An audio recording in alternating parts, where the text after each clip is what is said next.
second birthday of the Waves, America's Women of the Navy. In Cedar Falls, Iowa, they celebrate by setting out for nearby farms to help relieve farm labor shortages.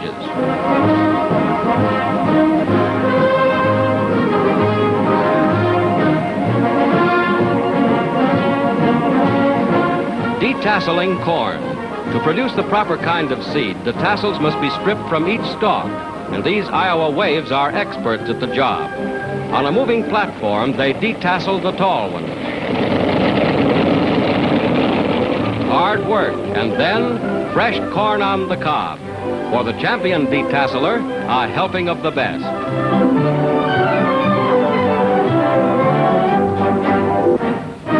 Far from the cornfields at Hunter College, New York City, 3,500 waves in a formal review to mark their anniversary.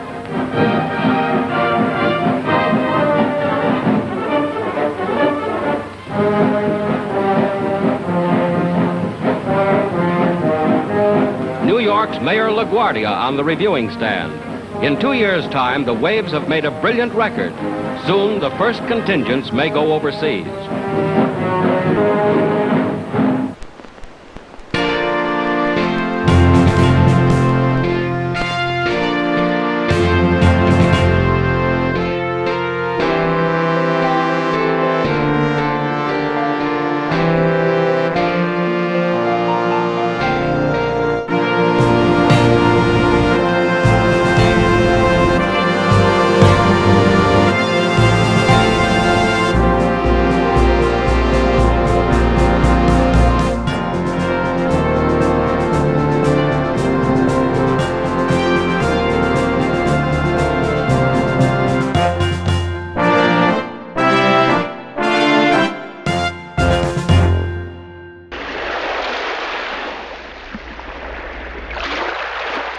My name is Edna Irene Bednikoff, and my maiden name was Gartman.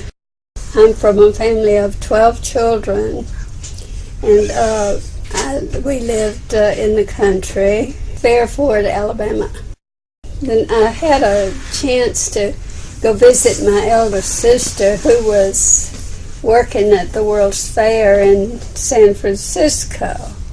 And when I got out there, she was working as a riveter at the shipyard, and all her friends were so active in war projects that I became very patriotic.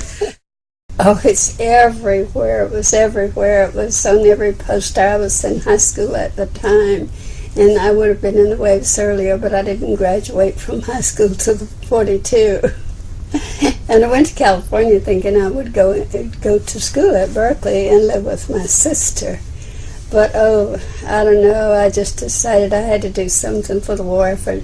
I heard about the Waves in the newspaper in San Francisco, and at work, you know, everybody was talking about it. They thought it was so terrible that women were in service, and we were all going to get pregnant and be a burden on the taxpayers and all this stuff. So, well, I wanted to take the dare and join the Navy and get all my friends to do it. We had bunk beds, so there was like 8 of us in one dorm area. Mm-hmm. And we had a little tiny closet about 2 feet wide, and we put all of our gear, as we called it, in that locker. That's what we could have.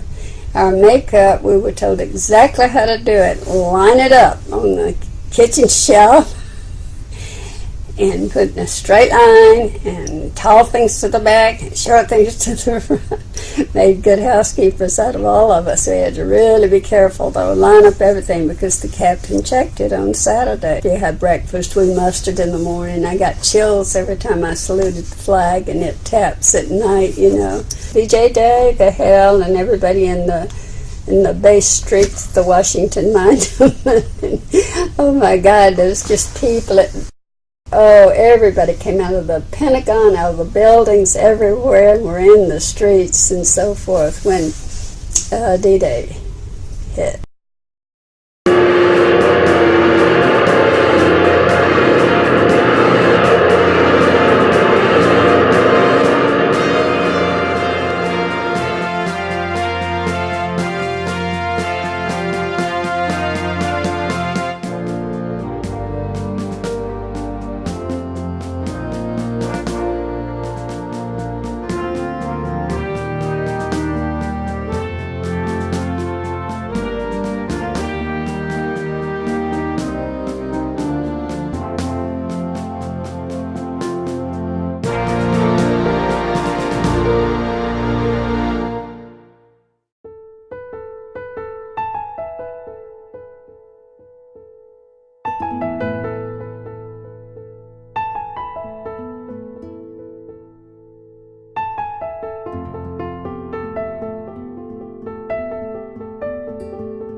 My maiden name, Dorothy Louise Anderson.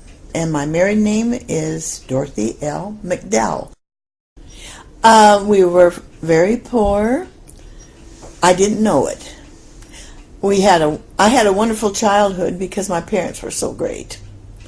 And I wanted to go to college when I graduated out of high school, but couldn't afford to go to college. So I went to work I went to Salem and stayed with my friend there, and that's why I signed up for the Navy at Salem, Oregon, because that's where I lived. Well, they have big posters all over, and of course there was a recruiting office in Salem, so I trotted right down there to hear all about it, because as I told you, I always wanted to be a sailor. I was very unhappy because I was a girl and couldn't join the Navy, because I would have joined the Navy as soon as I could after getting out of high school. Went to New York to the Bronx to Hunter College. Being from a small high school, this was a small base. And I worked under an officer who treated you like an equal, and you were treated like an equal. We had our own, in mess hall, we had our own tables, but we stood in line right with the fellas, which I appreciated that, because we were in it just like they were. Monroe is a very small town, and Dad, then he'd go out on the street corner, and everybody, so he'd be out there talking to all these old guys, and they'd be bragging about their sons, and farmers always wore bib overalls. Mm-hmm. My dad put his fingers under his suspenders and said, "Well, let me tell you about my daughter." and they were very proud of me joining the Navy after I joined.